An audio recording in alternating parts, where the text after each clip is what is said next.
Hello and welcome to Access Asia. I'm Molly Hall. Coming up in this special edition. 50 years ago, China's Cultural Revolution began.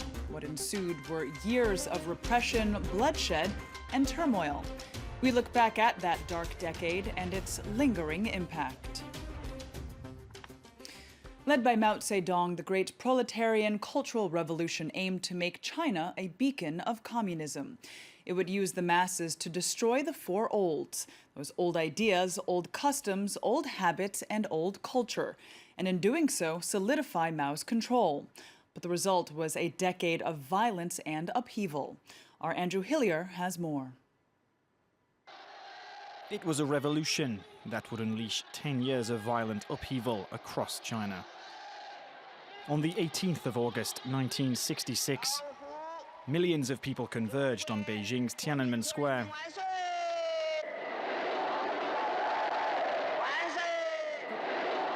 Those who heeded Mao Zedong's call for revolution would make up the Red Guards, groups of youths that targeted political enemies. To cement his grip on power, Mao would go on to purge the Communist Party, relying on millions of young people for support. And on this book, packed with his own sayings. They did this while chanting "Long live the 10,000-year reign of Chairman Mao, 1,100 years, a million years, etc." And on this book, packed with his own sayings. The idea was to make use of a certain number of strong statements, I think, in order to sum up the thoughts of Mao Zedong, and also to a certain extent to inflame the youth. The Red Guard spread terror up and down the country, targeting intellectuals and anyone who got in their way. Traditional Chinese and Western values were swept away. Public executions became a common sight. The so-called Cultural Revolution would end up leaving millions dead. For 6 years, universities remained shut. Even students studying in Europe were called on to come back home. Why are you leaving? To answer your question, firstly, I'd like to quote Chairman Mao. Chairman Mao said it's during class warfare that those destined to continue the proletariat's revolutionary struggle will appear. One was always obliged to refer to Chairman Mao, or risk facing persecution. It's precisely for this reason that we want to take part in this great cultural revolution. There wasn't any place for people like engineers, intellectuals. It sent China back a dozen or so years. It would take Mao's death in 1976 to finally put an end to the revolution. But it wouldn't stop the bloodshed. China's national anthem would continue being censored for years to come. Although the song itself was played, the lyrics weren't. Its composer was killed, accused of being a counter-revolutionary. The song has been China's official anthem ever since it was finally reintroduced in 1982. The Communist Party made some attempts to confront the horrors of that decade. Some were punished for the violence, while those unfairly purged or persecuted were rehabilitated. But 5 decades later, the remnants of the revolution linger for many. Here's an excerpt from France 24's Revisited. He comes to this place almost every month. It softens his pain and helps solve his conscience. For Zheng Hongbing, the Cultural Revolution is a time of shame. 40 years after it ended, the memories still tear him apart. Mother, it's me. I've come here once again.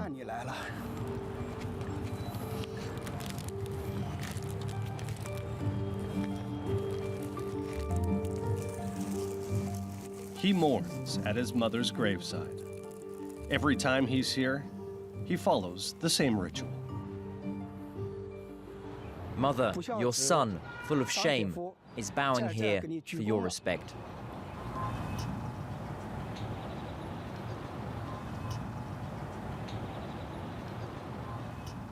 His mother died more than 40 years ago, but Zheng Hongbing still carries with him the guilt. He still struggles with the pain, even today. On February 13th, 1970, during the Cultural Revolution, I did something very bad that I still regret. I denounced my mother to the Red Guards just because she had criticized Chairman Mao. She was immediately arrested, sentenced to death, and executed in this park, which back then was just an open space. I considered my mother an anti-revolutionary capitalist. I wanted to protect my father and the rest of the family from her. That's why I denounced her. She criticized Chairman Mao by saying that he had not written the Little Red Book. I know I should never have denounced her. I deeply regret it. During the Cultural Revolution, China was gripped by a horrific form of political terror, all in the name of Maoism. Whoever dared criticize Chairman Mao was ultimately arrested and put through various forms of torture. Brainwashed teenagers were convinced they needed to eradicate bourgeois elements from society. Zheng Hongbing was one of them. Propaganda turned young teenagers into fanatics, bent on seeking out counter-revolutionaries. Once accused, they were put on trial in public. Before being executed, my mother was led here. The Communist Party organized a huge public trial. 10,000 people were gathered here. My mother was on a platform right here, just in front of this building. I attended the trial. I wanted to show I was a genuine proletarian fighter, a true Red Guard. Age 16 and perverted by Maoist propaganda, Zheng Hongbing changed his name to Red Flag and dedicated his life to the revolution to the point of sacrificing his family. There were soldiers who were holding my mother. They forced her to walk down the stairs. They pushed her into a car and left with her. This is where I saw her for the last time. Since the execution of his mother, Zheng Hongbing hasn't heard from his relatives. Everybody's here. That's my brother, and this is me. Since turning over his mother to be killed, Zheng Hongbing lives alone and remains resentful toward this period of history that broke his family apart. The Cultural Revolution was not a revolution at all. It was a step backwards. It brought only pain, bloodshed, and tears to every Chinese family. Officially, 700,000 people were killed during the 10 years of the Cultural Revolution. But according to certain historians, the death toll was likely between 3 and 4 million. Now, this September marks the 40th anniversary of Mao Zedong's death, and it's still taboo to publicly criticize his legacy. But his hometown draws a constant flow of admirers. Our Emerald Maxwell takes a look. It's an unremarkable small village in southern China, except for one thing. Mao Zedong was born here. In Shaoshan, the posthumous cult of the great leader is alive and well. It's unbelievable to be here. I'm so excited. This is the man who created the People's Republic of China, and he is still our leader. When I was young, my dream was to come here. I've always wanted to come here.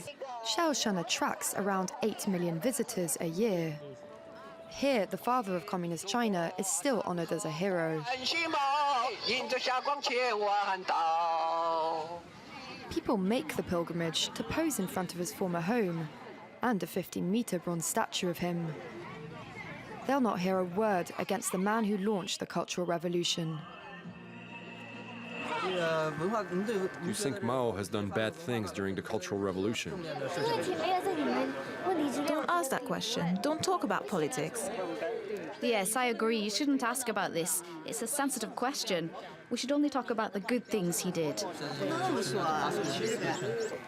Mao memorabilia flourishes here, and admirers can take their own statue home, willing to believe the official party line, that Mao was 70% right and only 30% wrong. Well, during the revolution, the government closed art academies and persecuted teachers, intellectuals, and artists. The lines between art and politics fused, as propaganda was a main mode of communication. The repression profoundly impacted a generation of artists. During China's Cultural Revolution, Mao Zedong dictated that art must serve the state. It had to be red, bright, and shining, in the style of Soviet social realism. Like these rosy-cheeked red guards flanking Mao, optimistically looking to the future. Artists who didn't abide by these standards were persecuted, perceived to be upholding bourgeois values. But some continued working surreptitiously.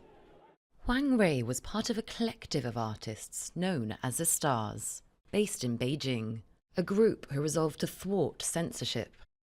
In Cultural Revolution, stars is forbidden. Can you believe that? Because in China, only Mao is the sun. Sunshine every time, no night, no stars. Throughout his career, Huang has continued to be vocal about the importance of free expression. And as a result, he still faces censorship from the government. Huang still feels the shadow of the Cultural Revolution. The problem is Mao. Mao still a father of a country. Mao still sleeping in center space, Tiananmen Square. Perhaps the most well-known alumni of the Stars Group is controversial artist Ai Weiwei, who continues to confront China's Communist Party with his political pieces. More Chinese artists are using their work as a medium to express their point of view about society as a citizen. And they do so because they think that it's impossible to do it via traditional media or by publishing books. Ai's work has led to retaliation from the government. Accused of tax fraud, he was arrested in 2011 and held in a padded cell for 81 days.